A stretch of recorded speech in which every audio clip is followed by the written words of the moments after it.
ইনশাআল্লাহ। এ পর্যায়ে আমাদের সামনে আলোচনা নিয়ে আসছেন মাওলানা মুফতি মাহমুদুল হাসান হাফিজাহুল্লাহ। حامدا ومصليا ومسلما أما بعد قال تعالى إن الدين عند الله الإسلام।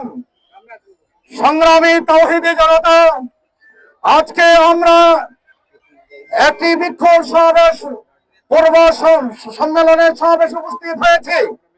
আমরা জানি কেন আজকে আমরা এখানে উপস্থিত হয়েছি। বাংলার জমিন 90 ভাগ 92 ভাগ মুসলমানের জমিন। এই জমিনে ইসলাম নামক জঙ্গি সংগঠন আমার মুসলমান ভাইয়ের রক্ত ঝরাবে, ইসলামের বিরুদ্ধে কার্যক্রম চালাবে। এটা মুসলমানের শরীরে এক ফোঁটা রক্ত থাকা পর্যন্ত কোশ্চিন কালেও সম্ভব না। বাংলার মুসলমান